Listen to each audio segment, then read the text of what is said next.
Le premier jour de son travail dans l'entreprise, la femme du PDG s'est présentée au bureau. Elle venait tout juste de s'asseoir, prête à commencer sa journée. Le superviseur du département lui a alors immédiatement envoyé une enveloppe rouge vide. Surprise, la femme a demandé au superviseur ce que cela signifiait. De manière inattendue, il lui expliqua que son anniversaire tombait ce week-end et que tous les employés du bureau devaient lui donner une enveloppe rouge contenant 1000 $, surtout parce que la femme était nouvelle. Pour faire preuve d'attention particulière, le superviseur lui avait même envoyé une enveloppe rouge supplémentaire. Comme il n'avait pas encore reçu d'enveloppe rouge de la part de la femme, elle devait donc en offrir 2. Mais celle-ci ne se laissa pas faire. Elle fit semblant de ne pas avoir d'argent liquide et renvoya l'enveloppe. Le superviseur, sans aucune honte, lui proposa alors de faire un virement via son téléphone. La femme lui demanda alors s'il savait qui elle était. Visiblement, le superviseur ne savait pas et ne semblait pas vouloir le savoir. La femme lui rétorqua que, dans ce cas, il n'avait pas à lui demander d'enveloppe rouge. Immédiatement, tout le bureau éclata de rire. Gêné, le superviseur ordonna alors à tout le monde de faire des heures supplémentaires ce soir-là. À ce moment, quelqu'un rappela que le PDG venait d'arriver. Cependant, avant même de commencer la journée, la femme avait posé 3 conditions strictes au PDG. En aucun cas, son identité ne devait être révélée.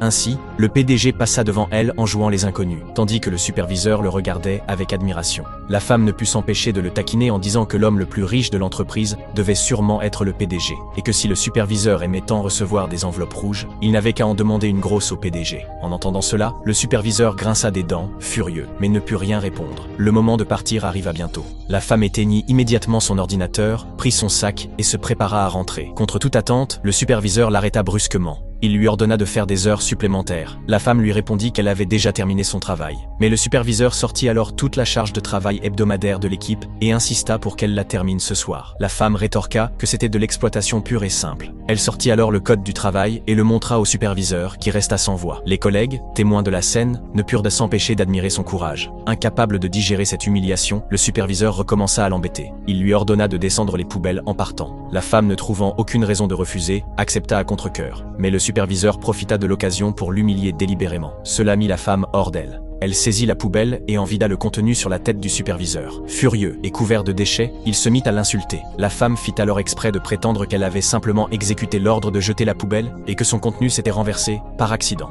Alors que la dispute faisait rage, le PDG arriva soudainement et les interrompit. Le superviseur, croyant que le PDG allait la soutenir, s'empressa de venir se plaindre. Elle affirma qu'elle essayait simplement de l'aider en soulageant sa charge, mais que cette nouvelle employée refusait de faire des heures sup et l'avait humiliée volontairement. Pourtant, le PDG l'ignora et lui demanda combien de personnes elle avait affectées à l'analyse de données. Le superviseur s'attribua tout le mérite, mais le PDG remarqua que tous les documents se trouvaient sur le bureau de la femme. Finalement, le PDG déclara que l'entreprise valorisait l'efficacité et non les heures supplémentaires inutiles. En entendant cela, le superviseur décida de mettre à l'épreuve l'efficacité de la nouvelle recrue. Elle lui remit donc tous les